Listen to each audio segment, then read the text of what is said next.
Saya mau cerita. Ada dua orang sahabat yang tinggal di sebuah desa kecil di Italia. Sebut saja nama mereka adalah Pablo dan Bruno. Mereka adalah anak muda yang memiliki impian yang tinggi. Mereka sering berkhayal bagaimana kalau suatu hari nanti mereka menjadi orang terkaya di desanya.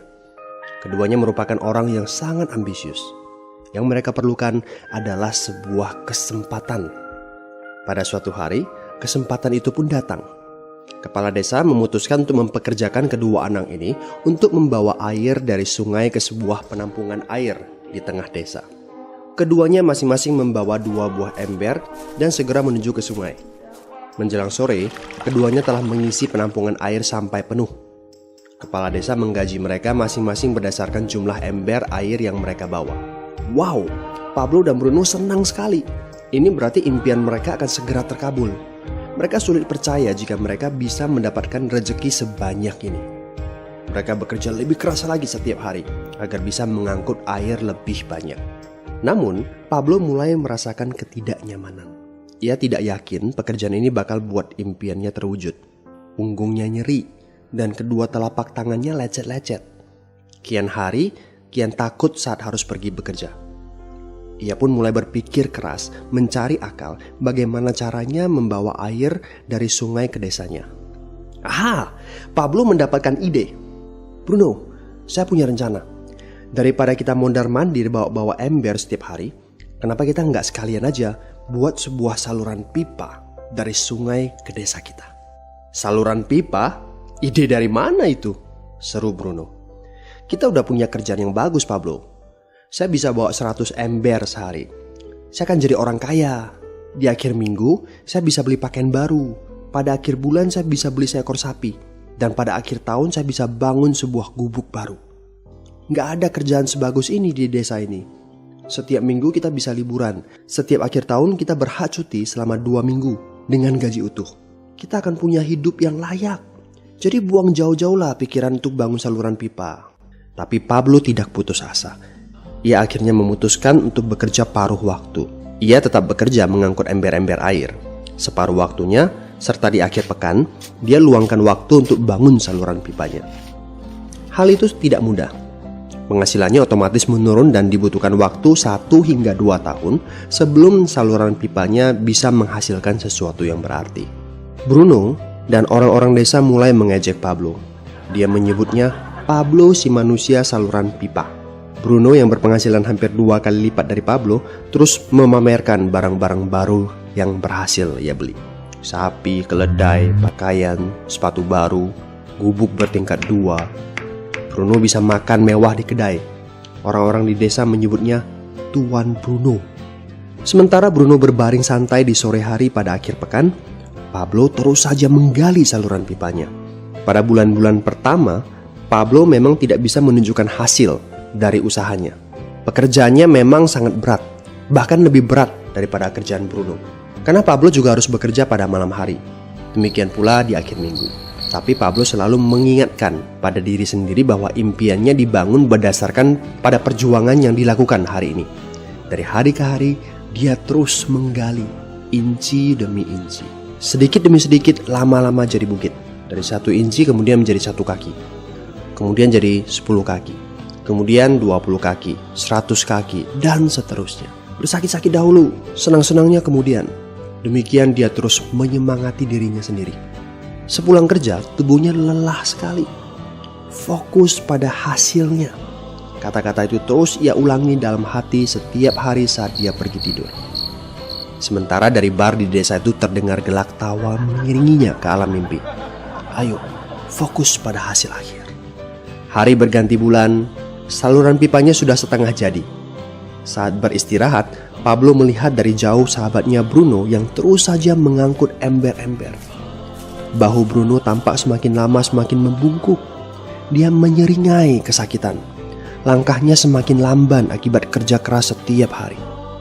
Dia semakin jarang bersantai-santai di tempat tidur gantungnya. Dia lebih sering terlihat di bar, duduk dengan wajah letih dan murung. Saat pengunjung bar melihat Bruno, mereka saling berbisik. Hei, ini dia Bruno si manusia ember.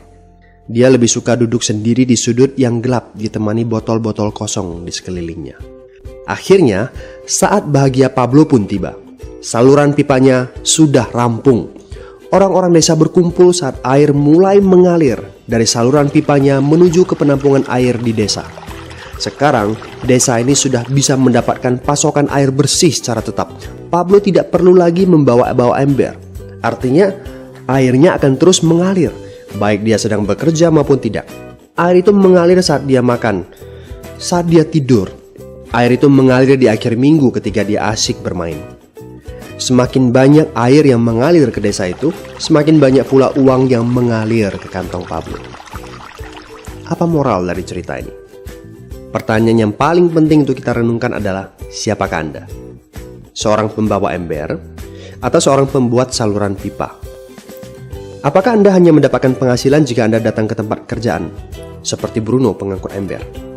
Atau Anda termasuk orang yang bekerja hanya sekali saja, kemudian Anda dibayar terus-menerus, seperti Pablo pembuat saluran pipa?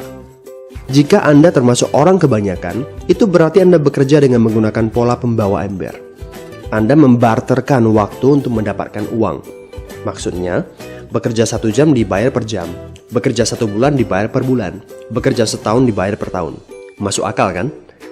Masalahnya, dengan sistem pembawa ember, masuknya uang akan berhenti saat kita berhenti bawa ember. Artinya pendapatan kita hanya sementara alias tidak langgeng. Kalau di suatu pagi Bruno bangun dan punggungnya terasa sakit, sehingga dia tidak bisa bangkit dari tempat tidurnya, berapa uang yang akan dia dapatkan hari itu? 0 besar. Fakta yang harus kita sadari adalah kita tidak bisa bekerja selamanya karena faktor usia dan kesehatan. Jika kita tidak sanggup membarterkan waktu kita, maka kita tidak akan mendapatkan uang. Pablo jauh hari sudah menyadari keterbatasan ini. Karena itulah dia langsung berpikir untuk menciptakan suatu sistem yang memungkinkan dia untuk terus mendapatkan bayaran baik dengan cara barter waktu ataupun tidak. Pikirkan ini. Bagaimana dengan Anda? Anda mau apa kalau besok penghasilan Anda berhenti? Apa yang akan terjadi kalau Anda dipecat? Apa yang terjadi kalau kemudian Anda sakit atau cacat sehingga tidak bisa membawa ember lagi? Bagaimana seandainya perawatan kesehatan yang mendadak yang harus Anda jalani menghabiskan uang tabungan Anda? Apa yang terjadi bila uang tabungan Anda itu langsung menguap dalam semalam? Kalau penghasilan Anda berhenti besok, untuk berapa lama Anda bisa membayar hipotek Anda? Cicilan rumah, mobil Anda, ataupun untuk biaya sekolah anak-anak Anda? 1 tahun, 6 bulan, 3 bulan, atau 3 minggu? Jelas. Apakah Anda bekerja sebagai penyapu jalan, bekerja di kantor, punya jabatan tinggi, atau memiliki toko, seorang profesional di bidang tertentu, tetap saja Anda membarterkan antara satuan waktu dengan satuan uang. Apakah dengan cara demikian Anda akan aman? Satu-satunya jalan untuk menciptakan keamanan yang sesungguhnya adalah seperti yang dilakukan oleh Pablo, yaitu membangun saluran pipa saat Anda masih bekerja sebagai pembawa ember. Dengan membangun sebuah saluran pipa, Anda cukup mengerjakan pekerjaan sekali saja, capeknya sekali saja, tetapi Anda akan dibayar terus-menerus. Saluran pipa ini akan memberikan Anda penghasilan walaupun Anda sedang tidur ataupun Anda sedang main. Penghasilan ini juga akan terus Anda peroleh setelah Anda pensiun, pada saat Anda sedang sakit ataupun cacat sehingga tidak bisa bekerja, dan juga dalam situasi darurat. Inilah yang disebut sebagai penghasilan pasif. Anda tahu, saat ini kami sedang membangun saluran pipa yang akan memberikan penghasilan pasif. Mau tahu caranya? Hubungi teman yang meminta Anda untuk menonton video ini. Dia punya akses untuk informasi yang Anda butuhkan. Mintalah video lanjutannya, atau jika memungkinkan, bertemu langsung dengan teman Anda.